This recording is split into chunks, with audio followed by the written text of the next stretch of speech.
Welcome back to Orion Talk Radio. You're listening to The Conscious Resistance. My name's Derek Bros.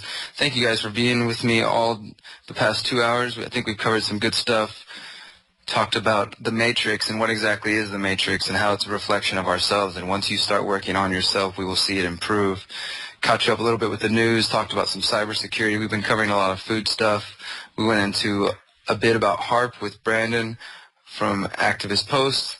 Just finished talking about Whole Foods, and now we're going to continue this indigenous struggle in Panama story. Now, this is, I don't know if you've caught any of this yet, John, but there's been... I don't think I have. There's been, farmers, of course, the indigenous people battling the police.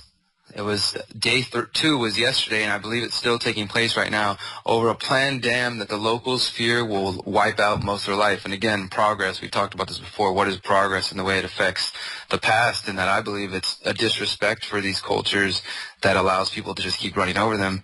Demonstrators in the western town of Vigui threw up barricades with tree trunks and branches, some on the Pan American Highway, the main road to neighboring Costa Rica. They say that the Barro Blanco hydroelectric dam will displace at least 36,000 indigenous people from their traditional way of life, which is based on farming from the river, fishing from the river, and transporting down the waterway. Police and riot gear who were seeking to reopen the highway that the people were blocking cracked down on demonstrators who fought back with rocks and other blunt objects. The people were protesting peacefully, and the police attacked them, says a local indigenous leader. They said that they expect there would be injuries, but would not confirm. The police said that they would not confirm whether or not protesters were treated. And the Panamanian government wants to use the Central American nation's untapped water resources to make energy affordable, selling land as needed to build hydroelectric power plants.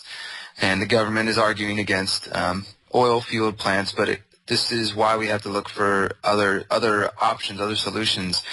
Indigenous people and the government held UN-mediated talks after violent clashes last year over their land being used for the mining industries and for the hydroelectric plants. That left 2 people dead last year. So these struggles have been going on for quite some time now. And these are the kind of things that go unreported or unseen by the American eye. John, I was talking about earlier on recognizing how our actions just affect others around the world and how important it is for us to recognize the struggles that are taking place. I mean, what are your thoughts on this situation here? Oh, it's definitely another, obvious example of just, indigenous people having their property rights trampled over and just nobody really having any concern for it. Building a dam is no excuse, and this happens all over the world. This is one of the main reasons that people are displaced is for building dams and stuff like that. And it's if you have some place that you want to build a dam and nobody's living there and it's not going to affect anybody else or their property, then that's fine. But you can't just pick some place where there's a whole civilization and just being all right, screw you guys, get out of here. That's totally inhumane. And the fact that people can just overlook that because it's a different culture, basically, it's just totally insane and completely wrong.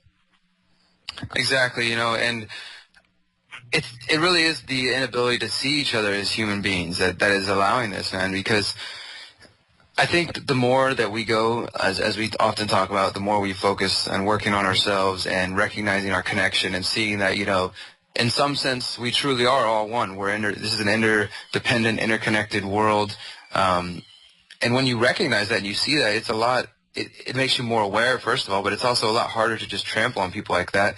And some people will say, well, we got to get cheaper energy somehow, right? There's this oil crisis going on. These hydroelectric dams could free up power for people around the world, but at what cost? What information, what knowledge, what life is going to be taken away in order to do that? And I think, again, if we reconnect with that awareness of what we're all a part of, it makes it easier for us to start focusing on solutions that include all of us, not just, okay, well, let's provide a solution that's going to give me and my first world 1%er status good, cheap electricity while raping somebody else of their resources and way of life.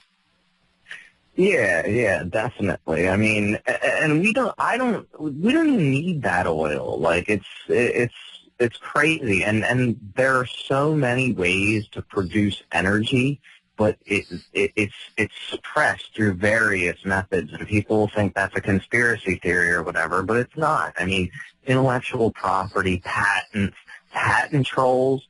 I mean, that happens every day. It's in the news every day, and that is a lot of the ways, some of the primary ways at least, that they stamp out this technology is just by preventing it from going to market. They don't have to go and assassinate these people in the middle of the night to suppress the energy. All they got to do is to keep it from going to market and keep it from getting any major press. And that's extremely easy for, the powers that shouldn't be. Exactly, the powers that shouldn't be. I want to shift gears for a minute. We're still kind of stay connected, but this is another article that I think is really awesome and that both of us have a bit to say on through experience and kind of what the work that we do besides activism and beyond, that world, but in the musical world. So there have been more and more essays being written and some studies being done to show that music can improve our lives and can affect us in a number of ways. As many of you know, so some of us it's kind of like, okay, well, duh. I mean, music is a frequency. It affects you just by listening to it, but it also can affect your health. And this has been written about by many cultures for thousands of years, again, from things like crystal bowls to even just wind chimes, but to just that sound and the way that sound can affect you. And now we kind of move that up to the modern day when music has taken on so many new forms, whether it's electronic music or all the amount of instruments that we have now at our fingertips and things like that. So you see that music still continues to affect our lives. Well, a study here is saying that music can improve concentration in some children with ADHD. This is from a team of researchers led by FIU's Center for Children and Family director William Pelham Jr. He shows that music, and they say TV, but I wouldn't recommend TV for ADHD, showing that music can keep kids focused and he's saying actually he's destroying the myth. He's saying that people believe that TV helps children focus with television, but what we're finding out is that music actually does this, and that TV, it has a detrimental effect. We found that listening to music helped kids with ADHD to complete their work. Actually, for this subgroup, the effect of music on them was nearly as effective as medication. I mean, that's powerful. Nearly as effective as medication. And that is why we don't recommend people taking these pharmaceuticals, because there's a number of other alternatives to pursue. A little bit, John. Well, we've got a few minutes here to explain your connection with the power of music. Because to me, I look at this and I'm like, yeah, duh, music, shamanism, drums, repetition. It takes you into another mental state of mind where you can discover yourself and you can focus, and you don't need medication. You don't even need hallucinogens. So what are your thoughts on that and your experiences with the power of music?